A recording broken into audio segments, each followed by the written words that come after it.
Welcome to this edition of the Ultimate Photo Guide Digital Photography Series, your guide to taking your best photos ever. This series uniquely informs, instructs and inspires you to push the boundaries of your photographic endeavours with expert insight, step-by-step demonstrations and thoughtful explanations. Start bending the rules, expanding your abilities and explore the many possibilities of advanced digital photography. So grab your camera and enjoy this edition of the Ultimate Photo Guide Digital Photography Series.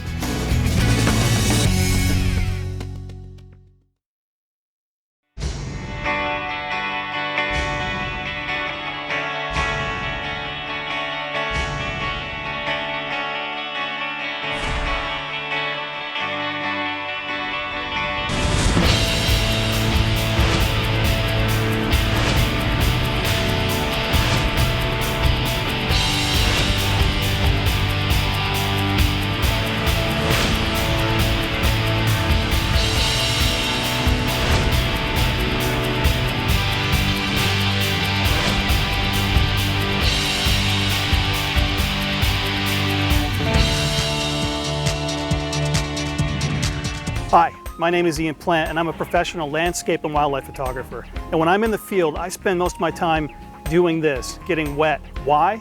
Well, as American scientist and writer Lauren Isley once said, if there is magic on this planet, it is contained in water. Water is a great place to do photography, and water itself is a great subject for your photography. And that's why I'm here today, to help you find that magic and capture it with your digital camera. All right, let's get started.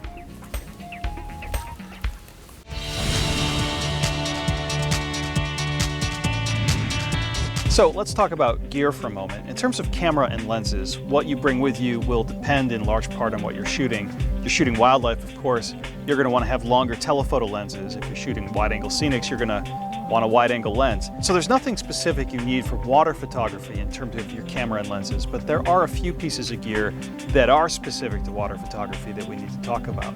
So the first thing is your tripod. Now, your normal lightweight tripod will probably do just fine for most water shoots. If you're shooting in fresh water, you don't have to worry about water damaging your tripod that much. Sometimes you can get water stuck in the legs and it might be hard to get it out. Sometimes collar locks on tripods will get stuck when they get wet, but usually when they dry up, it's pretty easy to get everything working again. As long as you don't submerge your tripod completely in the water, you should be okay. If you're working in salt water, on the other hand, you have to take care of your tripod. You got to make sure it stays as clean as possible. So when you're done with a saltwater shoot, the best thing you can do is to rinse your tripod off using fresh water. Salt can corrode tripod parts, so you want to make sure when you're done with any saltwater shoot that you go ahead and get rid of that salt. Rinse that tripod off with fresh water. There are two filters in particular that are very useful for water photography. One is a neutral density filter, and neutral density filters are basically gray filters that block the light that's coming into your camera, and they have varying strengths. So you want maybe to have one or two of these filters. If you're working in bright conditions and you want to have long exposure effects to get that silky smooth water, then you might need ND filters, neutral density filters, to block some of the light coming in so you can have a longer shutter speed to get that effect. The second filter that's important for water photography is a polarizer filter. And what a polarizer does is essentially it eliminates reflections and glare.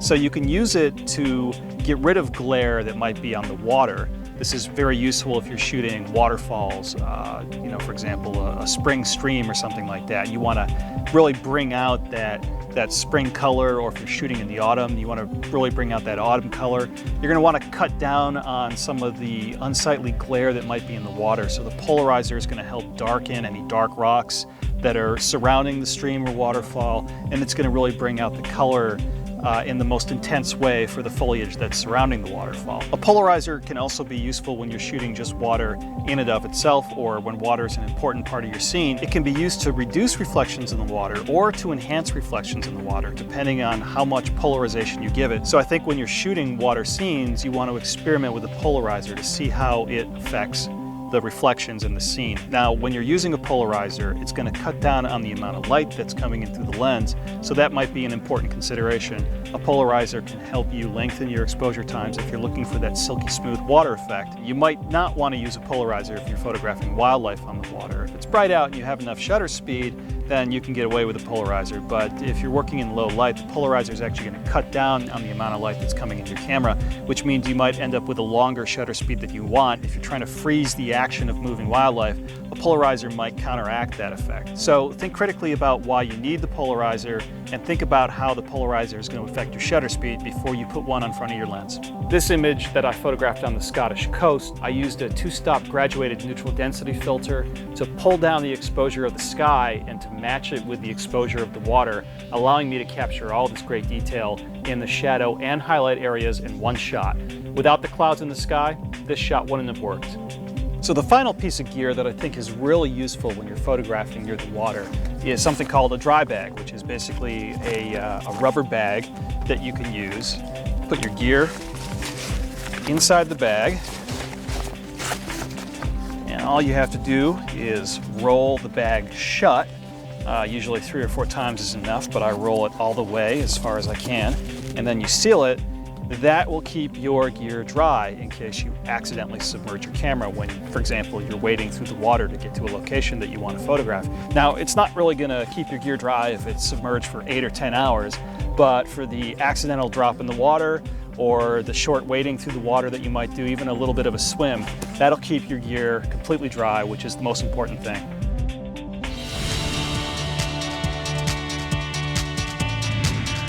Now, when you're working near water, there are several safety considerations you should keep in mind to make sure that you stay safe and your equipment stays safe. First of all, the surfaces that are underwater that you are walking on, they might be slippery, so you want to be very, very cautious when you're stepping so you don't slip and fall. The last thing you want to do is fall in the water and get your equipment wet. So I move slowly, and I use my tripod basically as a walking stick with my legs extended.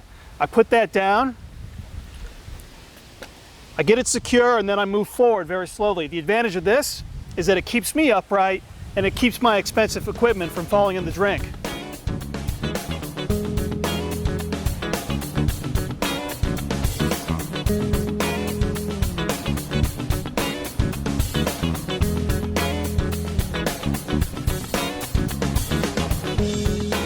Be very, very careful when you're working with moving water. If the current's strong, it could knock you over and wash you downstream, which would be a bad thing.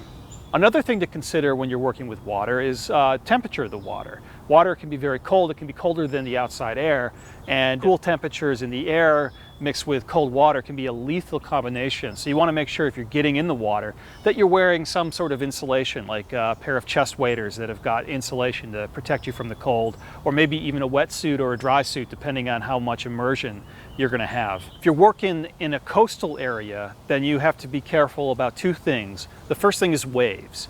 It's great getting down to the shore, photographing waves as they're coming in and out, and often you want to get in really close with a wide-angle lens, but sometimes the waves are erratic. You're not going to have a lot of consistency wave to wave. You're often going to have larger waves that'll come in. They call these rogue waves, especially big waves. You got to be very careful and watch out for those. I'm always listening to the sound of the incoming waves. As the water comes rushing in, you can often hear a big wave coming in. And I'm ready to move at a moment's notice to grab my gear and get it out of harm's way, to get myself out of harm's way if necessary. Be very, very careful if you're working in an intertidal zone where you might have wet rocks. It can be very slippery in those areas. Anytime you're in the wet zone, you're at risk of a big wave coming and hitting you. So be very, very careful. And if the seas are rough, just don't go down there. The second thing you have to worry about in coastal environments is the tides. The tides are going to be coming in and out. You have to know which direction they're going. If the tide's coming in, you may find that the camera bag you dropped on the shore suddenly is floating away. So you want to be very, very cautious about the tides. You want to pay attention to the tides for your equipment. You want to make sure if you drop any equipment, it's well above the high tide line. And you also want to be paying attention to the tides for your own personal safety. The last thing you want to do is be photographing out on some rock and then you turn around and realize that the rock is surrounded by 10 feet of deep water because you weren't paying attention to the tide. So always make sure you have an exit plan as the tide is coming in. Don't get trapped out there. So I've talked about the importance of being safe when you're wading through water. Sure enough, one of my cameramen, as he was crossing from this dock, wading through the water, he slipped and fell. and he actually dunked his camera in the water for a few seconds. He was smart about it. He kept it held high as he was falling, and he made sure to get it out of the water as quickly as possible. But what happens if your camera does get wet? Well, it depends where you're shooting. If you're on the ocean and you're dealing with salt water, if your camera goes in, chances are it's ruined. Salt water is like lava to camera electronics. If you're working in fresh water like we're doing here, you've got a better chance of actually reviving your gear after the dunk. So what we did, and this is what you should always do if your camera or your lens gets wet, is immediately power the camera down. Take the battery out, take the media cards out. The media cards should be okay. They're designed to withstand all sorts of conditions. So if they get a little wet, you just let it dry out. Your images shouldn't be ruined. Open up any ports if you've got, you got the little rubber pieces on your camera where it might close off an access port for an electronic shutter release. You want to open all that up, dry the camera off, dry all those interior areas off as much as you can. Check to see if there's any water got into the sensor area and dry that out very, very carefully. You probably don't want to sit there with a cloth on your sensor, but you at least want to open up that area and let the water drain out. And then what you do, you've got several options to dry the camera out. You can put it in the oven and you set the temperature to the lowest temperature setting, like the warm setting, and let it bake for a few hours. And that should dry it out. And as long as you keep the temperature low enough so that it doesn't melt any of the plastic, but is warm enough to get some air circulating in there to get the interior of the camera to dry, you should be okay. Another trick is to fill a bag with rice, like a big plastic bag, and you put the camera in with that. The rice will actually help draw the moisture out. Or desiccants, those little packets, those moisture resistant packets that sometimes lenses will be shipped with, those can be used to help draw the moisture out. And once you get the camera dry, chances are, once again, if it's fresh water, chances are that the camera's still going to work. It may be a little twitchy. I've had electronics that have gone in the water and I've dried them out. They managed to work for about a year before failing. Sometimes you don't have any problems at all, depending on how wet the interior electronics get. But if it's fresh water, there's a good chance you can get your equipment to work again. Clothing is an important consideration when you're working near water, especially if you're trying to get in the water. So I've got a number of options that I use depending on how warm the water is, how warm the air temperature is. Chest waders, which are favored by fly fishermen, are really great for water photography. You can get in very deep and they're going to protect you from the cold. Of course, you can only go into water that's chest high. If you go past that, water is going to pour into your suit and you're going to be in a world of hurt. Ow! Wading boots are a pretty good option if you're not in water that's too deep or water that's not moving. The disadvantages of wading boots is that they're not terribly comfortable. They're fairly rigid and they're big and bulky to carry around. And as you can see, if I get any deeper than 1 foot, I might get my feet wet. If you're just doing some everyday shooting, the water's not too deep and the water's not cold, a pair of ordinary water sandals are just perfect. The downsides of these are you can't really go that deep. If the water is cold, you're going to end up with very cold feet and legs. And as the case may be here, you may end up getting really dirty. This water's pretty gross. There's a lot of mud on the bottom, so my feet are just going to come out being filthy. If I'm really going to be in the water for a long time and I'm going to be working in deep water, then I might use a wetsuit or a dry suit. That might be my best option if I'm going to be in the water for a long period of time. Above all, play it safe. I know that we all want to get the shot, but the last thing you want to do is damage your equipment or injure yourself because you weren't paying attention, because you didn't make safety a priority.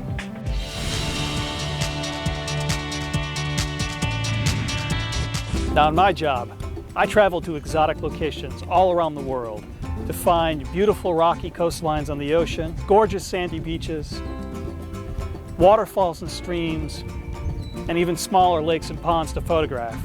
But I bet that you can find a great water photography location closer to home. For example, I live in the state of Minnesota, land of 10,000 lakes, so here, just a few minutes away from where I live, I can find all sorts of beautiful places to photograph water, like this wetlands here. So I'm going to explore this area and see what I can find.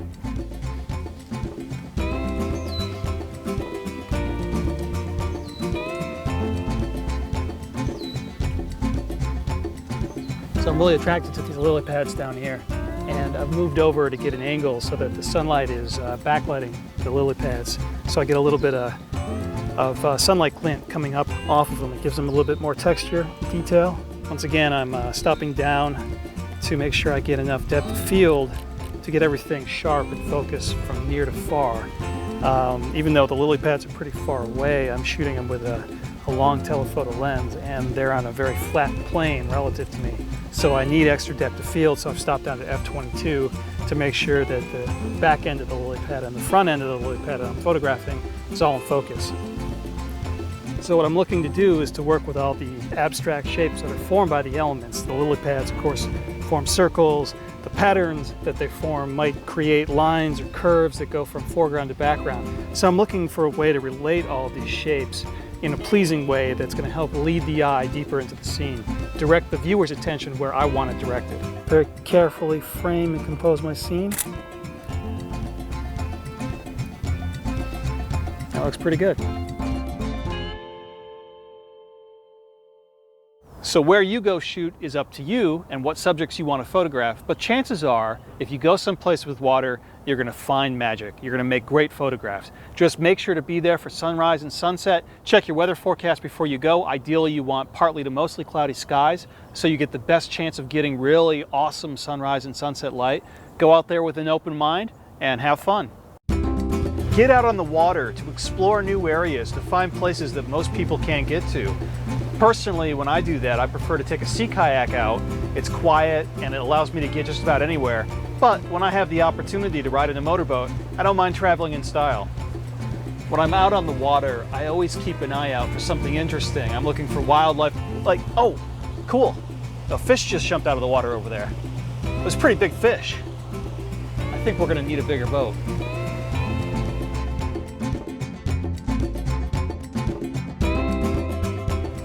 So right now, we're in a more developed part of the lake, but we're looking to get off the beaten path to try to find a place where there's less houses, a place that looks a bit more wild, and I'm hoping there we can make some great photographs.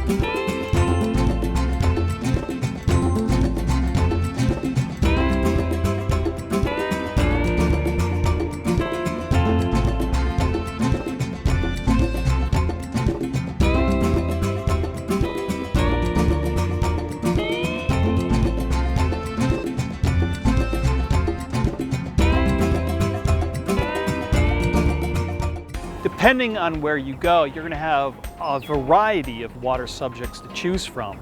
If you're working in a stream, you might have waterfalls, you might have cascades, water flowing around mossy rocks. All of these things can make great subjects. If you're working in a tranquil pond or a wetland, you might have lily pads in the water, there's marsh grass, you might have dragonflies, interesting things like that. If you're working on the ocean, depending on where you are, you might have a beautiful sandy beach. You might have rocks, big rocks sticking out of the water.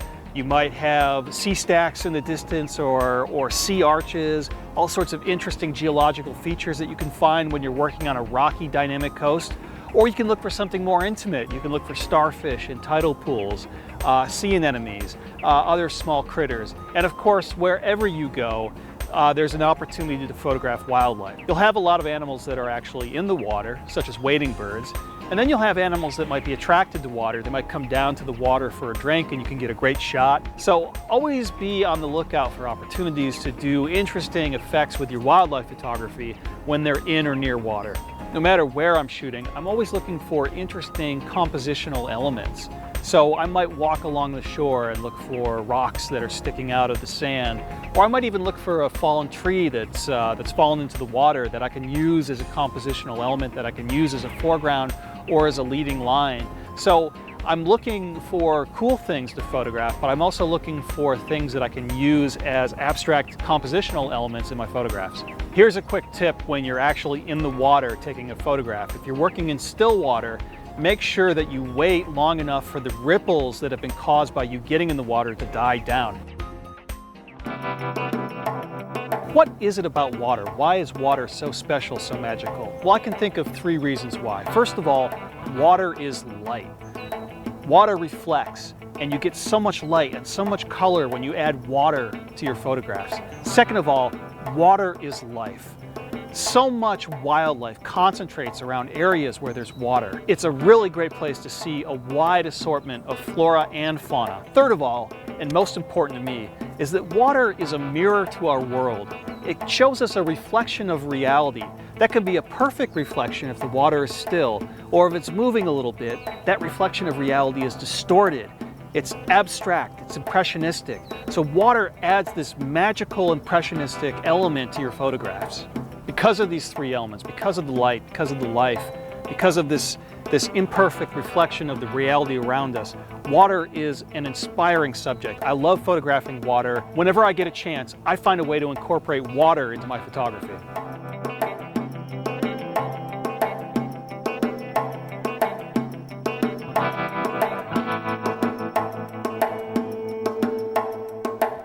I don't do underwater photography that often, so when I do it, I try to do it on the cheap. I'll look for an inexpensive camera housing or a waterproof camera that I can take with me. For example, for this sea turtle that I photographed off the coast of Belize, I used an inexpensive point-and-shoot camera that I put in a housing that allowed me to get underwater. So even a simple camera can allow you to get great underwater shots. Remember, it's not the camera, it's what you do with it that counts. You can find a lot of interesting wildlife on the water's edge. This is a shot I took in Namibia in Africa of Cape fur seals. This is a mother and her pup, and the water became a very important element of the composition. There were a lot of dark rocks that the seals were on, and you couldn't really differentiate the seals from the dark rocks. So I waited for a big wave to come in, creating this white surrounding with just the dark seals sticking out. So it helped separate the seals from their background. Lily pads are great subjects in and of themselves. What I like to do is find a way to juxtapose a lily pad in the water with a reflection of something else. So for this shot, there were some trees that were reflected in the water. I found a pattern and arrangement of lily pads that I was able to, by creatively positioning myself, have it so that the lily pads surrounded the reflection of the trees in the water. And I zoomed in with a telephoto zoom using a very small aperture, f22, f32, somewhere in that range, to make sure that I had sufficient depth of field to get focus from near to far.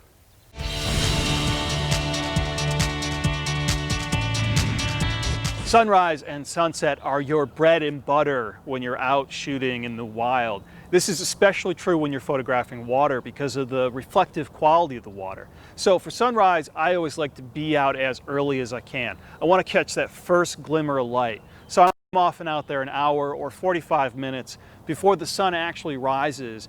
I'm hoping for some interesting clouds in the sky that might catch a little bit of that pre-dawn twilight color. I'm going to have long exposures when it's dark.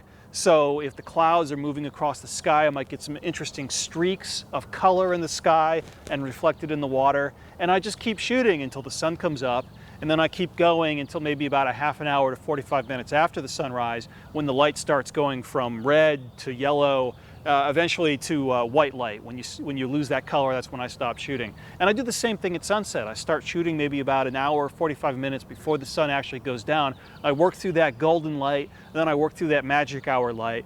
I keep shooting after sunset if there's clouds in the sky, catching a little bit of that twilight color. And when the last light fades and it finally gets dark, that's when I pack up typically. So always work through the light, work it as much as you can. Even when the light's really faint, that can be some of your best shots when you're shooting at the edge of light. Sunrise is a fantastic time to get out on the water to do some photography. I'm out here about 45 minutes before the actual sunrise, and I'm going to wait to see the progression of light as the sun gets higher and higher in the sky. I've got a few clouds over the horizon, so I'm hoping those are going to light up in a few minutes, get some color, and I'm going to get some interesting shots. Now, when you're shooting this early, you're going to end up with very long exposures, which is a pretty good thing for me right now. There's some moving water here that is disturbing the perfection of the reflection. So with a longer exposure, I'm hoping that those ripples will smooth out a bit and I'll get a better reflection. I'll get more color in the water reflected from the sky. So I found this dock that's partially submerged by the lake, which is at a higher level than normal because of a lot of rain, so it's flooded. This is kind of a cool foreground feature, so I'm going to use the leading lines created by the edges of the dock coming out of the water to help draw the viewer deeper into the scene. I'm going to use the dock itself as my main subject. I'm going to add some sky, which is getting some color in it right now. And I've got a sliver of crescent moon in the sky up there. So that's going to be the top part of my composition.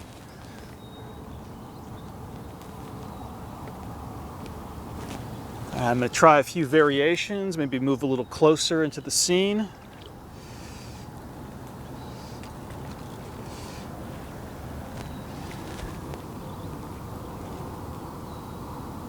I want to use those lines of the edge of the dock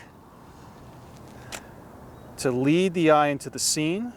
So I'm trying to find the most dynamic composition using those lines. Okay, I think I've got something that I like. I'm just going to focus the scene. And because the sky is brighter than the water, I'm using a graduated neutral density filter, which is darker on the top than it is on the bottom. That's going to help balance my exposure. I'm going to pull that down into the scene over the sky and use that to balance my overall exposure. Once I have that in place,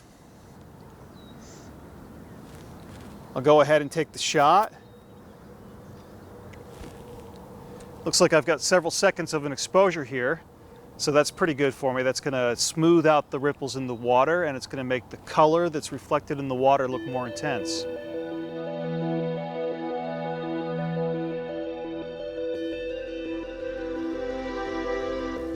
So I've adjusted my camera height a little higher. I had noticed that the dock that's out there in the water was actually merging with the shoreline in the background. So I chose a higher position so that I could have some water behind the dock, in between the dock and the shoreline, to create some more separation over there. This is very important when you're shooting water. Make sure that you are including the reflections you want to include, and make sure that you don't have your elements all bunched up. Having that dock merge with the shoreline made the shot less effective, so now I've got a better angle. One of the great things about shooting in the morning is that it's typically a bit more calm than in the afternoon. I was at the same location last night. It was windy. There were a lot of ripples on the water. The reflections weren't very good. Right now, it's much more calm. There's no wind on the water, so there's some water moving through the scene, but overall the reflections are a lot better, and with several seconds of an exposure, I can smooth that moving water out and get great reflections. All right, the sunrise light and color is at its most intense. So everything I've just done, I'm going to redo, this time shooting it with this great light. Now, as the clouds have moved, I'm going to make some minor adjustments to my composition to take account for that. I've got this high position, once again, to make sure I've got some separation between the dock in the foreground and the background. I don't want to have the two merge. I want to have some color, some reflections in between the two. So I've got this very high position. I'm using live view to help my composition because this is too tall for me at this point. I've got everything set up. I'm going to go ahead and trigger the shutter. Now take a look. That's really nice. I've got some good reflections in the water. Actually, these clouds are drifting higher and higher, and they're picking up some color. So I'm getting some nice diagonal streaks of those clouds reflected in the water in front of me. This is pretty good. I can't overstate the importance of clouds. It's really important to have clouds in the sky at sunrise and sunset. You don't want too many clouds, you don't want to block the light, but you want something to catch that color. So clouds are key when you're shooting sunrise or sunset. That doesn't mean that you can't get a good shot if you don't have any clouds, but I think they really add that extra element to your photographs. So when I'm photographing sunrise, I often like to try to find a shot where I'm shooting into the sun, and there's a lot of cool, oh, this is pretty cool. Yeah, my cameraman's out there on the dock, and this is actually a really cool shot. All right, don't move now. Don't move. This is this is pretty cool. That's the great thing about photography. You never know when you're going to find something that works out for you. Perfect. Sometimes even the completely unexpected works perfectly.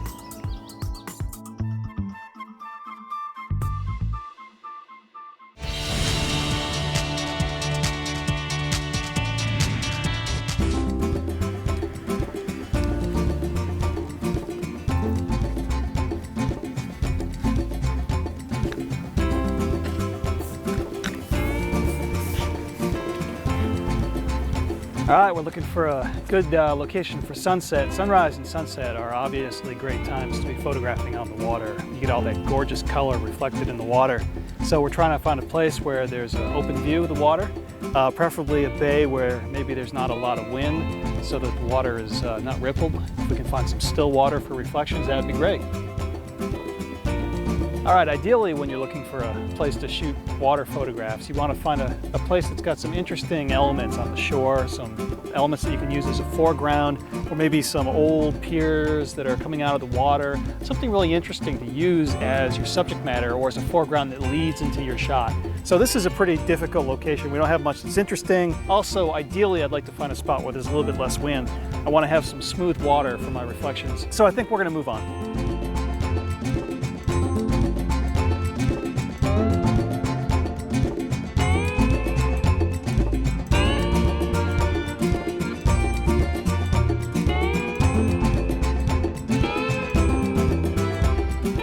Sometimes with shooting water subjects, what you want to do is focus in on the intimate details. So here, I've got the sun setting in this small pond, but what I'm shooting is the specular highlights on the water, the reflection of the sun in the water.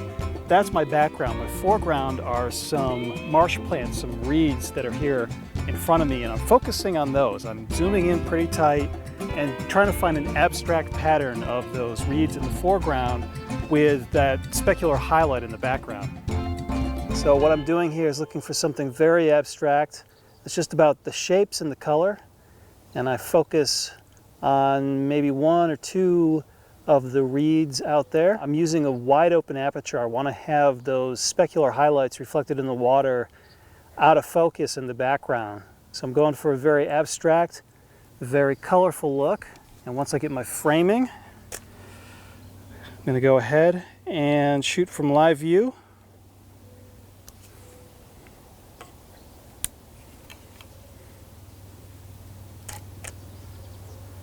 I'll try a few variations here.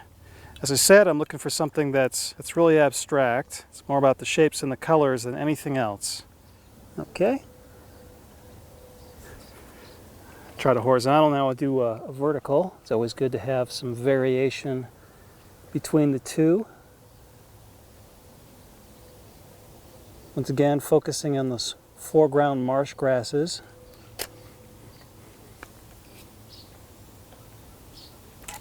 I'm going to take a lot of different variations until I find a look that works best for me. The wind is blowing the grasses back and forth, so every time I take a shot it's a little bit different. So I'm trying to find the best interaction of these abstract patterns.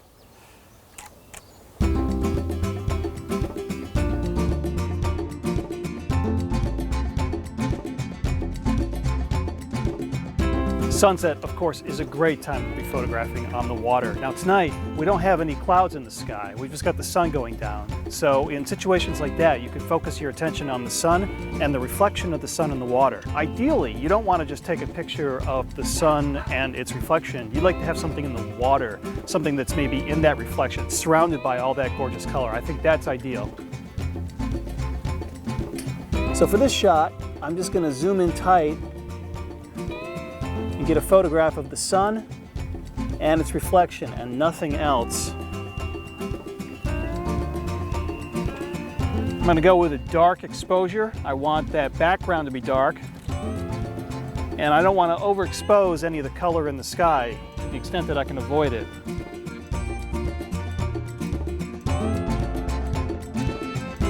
So another option in a situation like this is to zoom in tight just on the reflections of the setting sun itself. So what I've done is I zoomed in really tight, so I just have the color in the water from the setting sun. You've got that mix of that beautiful warm golden light from the sun and the blue in the water. So I'm looking for a nice abstract pattern that's formed by that.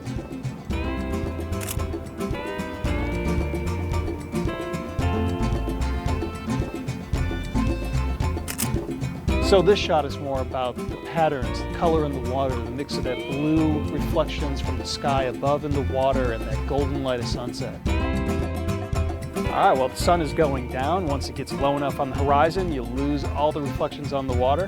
That's pretty much it. We're done.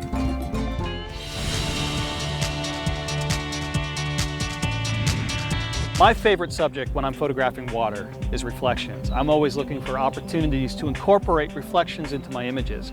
Either I'm taking a photograph of a subject and using the reflection as an additional element of the composition, or I'm focusing all my attention on the reflection itself. So if you want mirror still reflections, you've got to think about time and place. Usually the best times are early in the morning when there's not a lot of wind. During the day, the winds will often pick up, but sometimes around sunset, the winds will die down as well. Twilight is usually a good time. It's usually a bit more still then than during the middle of the day. So those will be the best times for reflection shots. In terms of place, you want to find somewhere where you've got a relatively small body of water. If you're working on the ocean, for example, there's a very, very small chance that you'll have still water. There's almost always wave activity or water moving in and out. But if you find a small protected bay, a lagoon, a wetland, something that's relatively confined and maybe even protected from the wind because there's hills or trees around it, then you're going to maximize your chance of getting still water. Reflections in water make great photographic subjects, and every time you take a reflection shot, it's different. So for this particular scene I've got right here, I've got some trees in the forest that are lit by the sun reflected in the water. There's a bit of a breeze here, so there's a ripple on the water. I'm going to use that to my advantage. I'm going to create a photograph that looks like an abstract painting. All right, so what I'm going to do here, I'm going to zoom in my subject, which is going to be some tree trunks and some spring foliage reflected in the water, and I'm just going to include the reflection of the trunks themselves, nothing else. I'm going to exclude everything else, and I'm going to focus on the reflections. I'm not going to focus on the surface of the water. I'm going to focus on the reflections of the tree. The trees are probably about 50 or 100 feet behind the water, so I'm actually focusing farther back than the water itself. But it's important to focus on the reflected subject itself as opposed to focusing on the water. So I'm going to go ahead and do that. And now I'm going to wait. I want to make sure there's maximum amount of sunlight on the reflected subject itself, on the trees in the background. I don't want any sun on the water. I've got some mixed light right now. The forest canopy is blocking the sunlight from hitting the water directly. So I'm just going to get light on those trees. I'm going to wait for cloud to pass. It's going to pass any second now. All right. Take my shot. Perfect. It's like an impressionistic painting.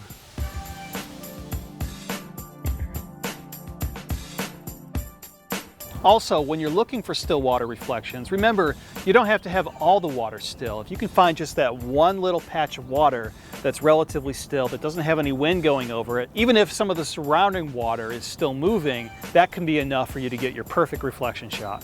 When you're shooting reflection shots, there are several different types of compositions that you can use. One very common compositional device is the 50-50 split, where you have the reflection and the subject that's being reflected and each occupy an equal amount of space in the composition. So, for example, let's say you have a mountain with sunset light on it, and you've got a lake that's below the mountain where you've got the reflection of the mountain. You might choose a composition that is 50% mountain in the top half of the scene, and then 50% the reflection of the mountain in the bottom half of the scene. When I'm shooting reflections, I like to find ways to make the composition less symmetrical, to move away from the 50-50 split. So I might change where I put the horizon. For example, I move that up to the top 2/3 of the image or the bottom 1/3 of the image. Or I might keep a symmetrical composition but look for some random element that doesn't fit into the symmetry, that breaks up the symmetry, like a twig sticking out of the water in the middle of the reflection or something like that. In terms of subjects that you could reflect, the sky's the limit, quite literally. One of my favorite things to reflect in water are clouds in the sky, color that's in the sky reflected in the water. But you don't have to stop there. You can reflect just about anything. You can reflect wildlife in the water, trees, marsh grasses, anything that catches the light is going to reflect well in the water. This photograph demonstrates the reflective quality of water and why it's great for adding color to your photographs. So for this particular image, I was photographing the setting sun.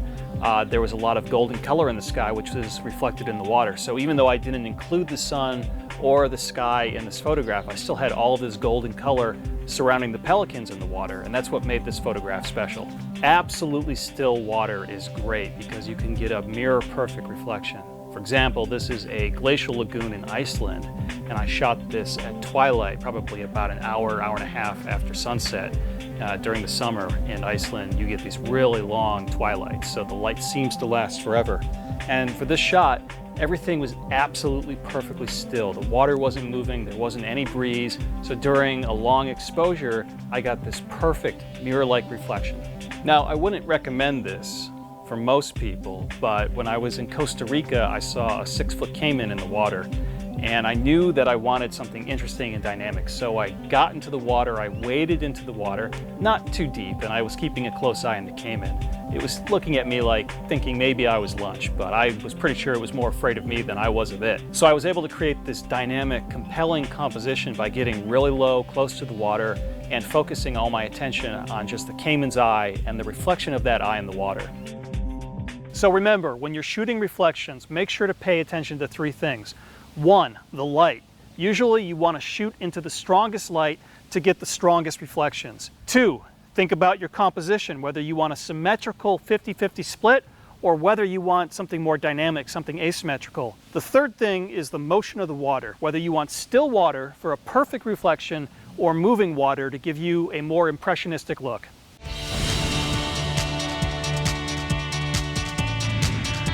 So the sun has just crested the horizon, and usually it takes a few minutes for the sun to get up and to have enough intensity to get really good light on the landscape features. So when it first comes up, usually I'm still shooting the actual sunrise, and then I switch gears and start looking at light on the landscape shots. In this particular case, because we're shooting water, we want strong light on the landscape reflected in the water. All right, so I've got some light on the landscape right now. It's hitting some trees and some marsh grasses in the background, and I've got some lily pads here in the foreground. That light on the landscape is reflected in the water, so I'm going to try to find a shot that allows me to juxtapose the reflections in the water with the lily pads that are still in shadow. So I'm going to look, see if I can find an interesting angle. I've got this one tree actually that's coming down, the reflection right into the lily pads. That's kind of interesting. What's great about these types of shots is that the reflections are rendered a little less distinct than objects in the water, such as the lily pads, because the water is moving a little bit. So the reflections take on a bit of an abstract quality, whereas elements that are on the surface, such as the lily pads, are much more distinct.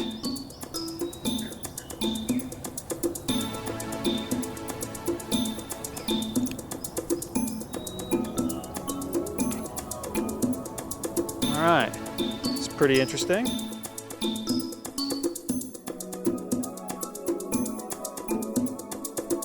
So I'm going to zoom in to review the image just to make sure I've got sharp focus. I want those lily pads to be perfectly sharp. The water's moving a little bit, so I want to make sure that during my exposure they didn't move in a way that caused a loss of image quality. It looks pretty good.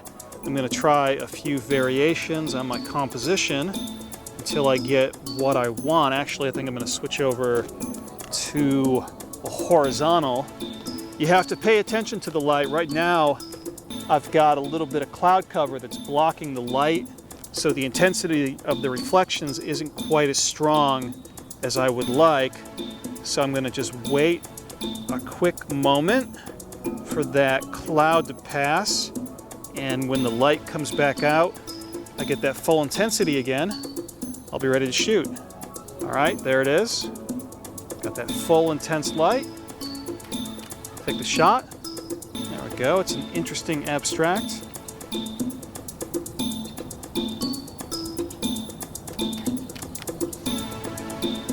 Perfect.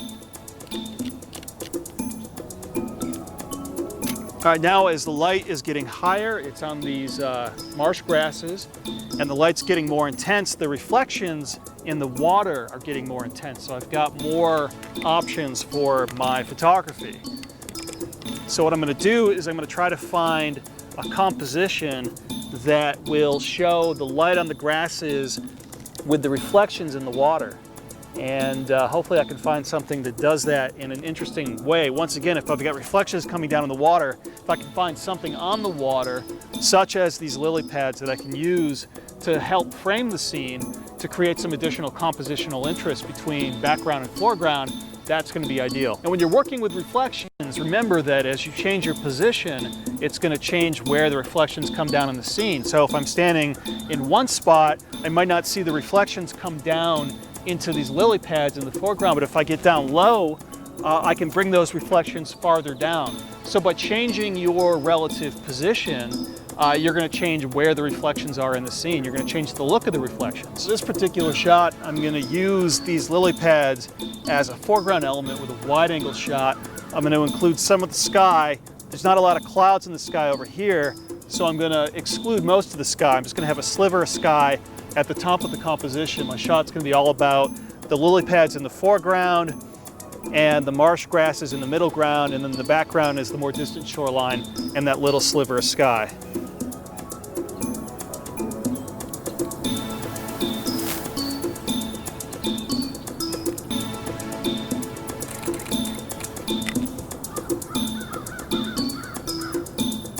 All right, I think that works pretty good. So what I'll do is over the next half an hour, 45 minutes, I'll just keep working the scene as the light unfolds. I'll keep readjusting my composition, my perspective to take advantage of the light as it gets stronger.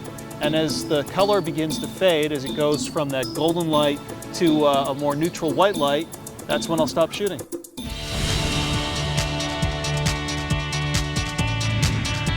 When you're working with wide-angle scenics where water's involved, you want to make sure that there's something interesting going up above in the sky that can relate to what's going on down below, especially if you have reflections. It's almost always a good idea to have clouds in the sky. If you've got a blank blue sky, you probably want to exclude most of that from the composition. Likewise, if it's completely cloudy, chances are your water shots aren't going to be that exciting. But if you've got partly cloudy skies, if you've got gaps in the clouds, then you can get some really interesting things going on. For example, now we've got some puffy white clouds in the sky that are reflected in the water. At sunrise and sunset, when you get the most magical light, it's a good idea to have those clouds in the skies to light up. So just remember, make sure that what's going on in the sky relates to what's going on down below. For this image, which I took in the mountains of Colorado, I chose a composition that's essentially a 50-50 split with even attention given to the sky and to the reflection of the sky below. So the composition is essentially split in half. But to make it more dynamic, more interesting, I included some asymmetrical elements, including the rocks and the twig in the water.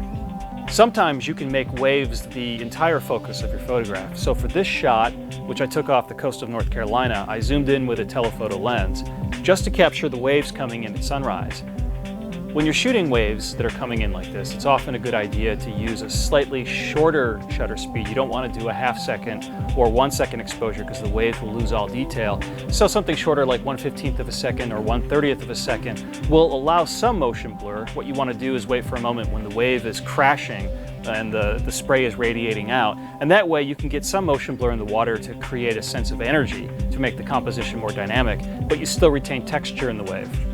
Here's an example photo I took on the Outer Banks of North Carolina of incoming waves and how the look differs from outgoing waves. So for this shot, I used approximately a 1 second exposure timed when the wave was coming in. So it looks like the wave is radiating towards the viewer, stretching out, reaching for the viewer.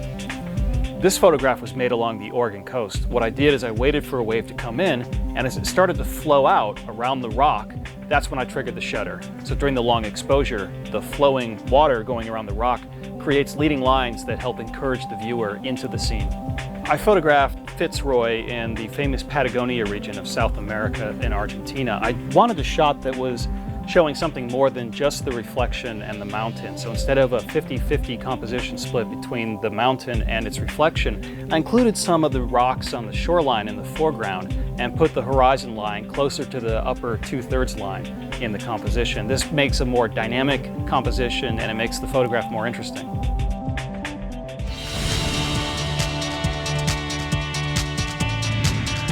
One very important thing to think about when photographing water is the motion of the water. You've got to think about whether you want to try to stop that motion or let it blur artistically through the scene.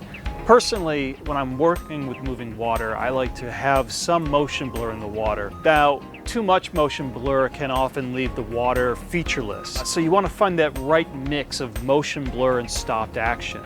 It depends on what you're shooting. So, for example, this scene here, we're at a small wetlands, there's some current flowing through, the water's not moving very fast. I could run an exposure 5 seconds long, I could run an exposure that's 5 minutes long, and because the water's not moving that much, both of those exposures are probably going to look pretty much identical. But if this was a fast moving stream, or if I was on the ocean and these were waves coming in, if I did a 5-minute exposure, it'd be a completely different look. With a 5-minute exposure with really fast moving water, you get this foggy look. If you run the exposure long enough, you're going to lose all detail and feature in the water altogether. So, how fast your water is moving is going to determine your ultimate shutter speed. When I'm shooting waves on the shore, if there's a lot of waves coming in on the ocean, I'm probably going to try something between 1/4 second and 1/2 second. If the waves are very big and there's a heavy volume of water coming in, I might try 1/15 second. So if you have a large wave crashing against a rock on the shore, you want to get that radiating pattern of the water streaking up as it spreads over the rock.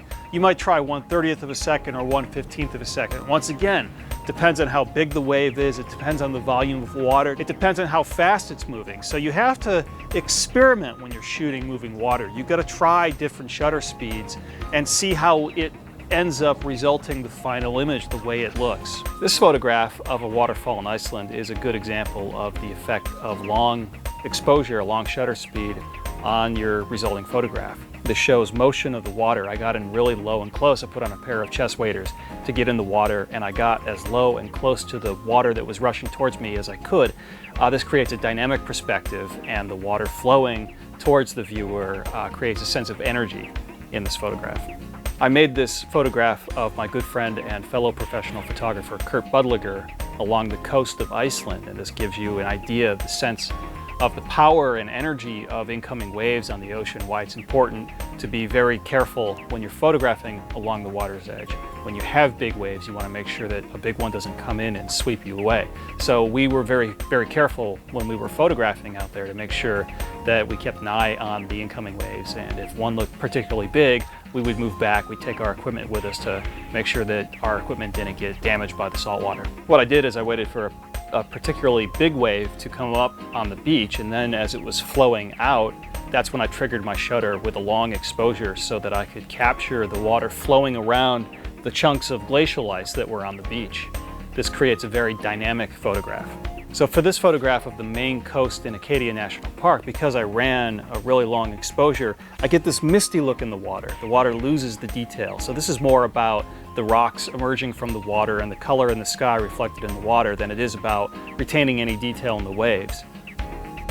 So you can't just set your shutter speed to whatever you want without adjusting other variables on the camera, because if you do that, it's going to ruin your exposure. So to adjust your shutter speed, you actually have to adjust either your ISO, your aperture, or you have to affect the amount of light that's coming in through the lens using filters. So you can do all of these things that will help you adjust your shutter speed to get you the look that you want. So you have to experiment freely. What I do is I take a shot, I guess at what might be the best shutter speed for a particular shot. I take the shot and then I review the image on the camera's LCD. And if the water looks too silky and too smooth, I'll shorten my exposure and try again. If the water is too choppy, too staccato looking, if there's not enough motion blur, I'll lengthen my exposure, try again, do a little trial and error until you get the result you want. So if I've got that staccato look and I need a longer exposure, I need to do something with my aperture or with the amount of light that's coming in before I can lengthen my exposure and still get the correct exposure. So for example, if the scene is very bright and I'm getting that staccato look in the water, I might stop down my aperture so I can get the longer shutter speed while still maintaining proper exposure. So if I'm at f11, I might go to f16. That'll reduce the amount of light coming in by half so I can double my exposure time. Or I can block the amount of light that's coming in. I can use what's known as a neutral density filter filter, which is just a gray filter that blocks light coming into the lens, and I can use that to lengthen my exposures. A polarizer filter will also lengthen your exposures and can be very useful when working on water because it also cuts down on glare and reflection in the water. So, wherever you live and wherever you go, keep an eye out for water and think of ways to creatively incorporate it into your photography. I think you'll find that it'll take your photos to the next level. Mastering photography takes persistence and practice. Stay with it. Look forward to more inspiring lessons in future editions of the Ultimate Photo Guide Digital Photography series.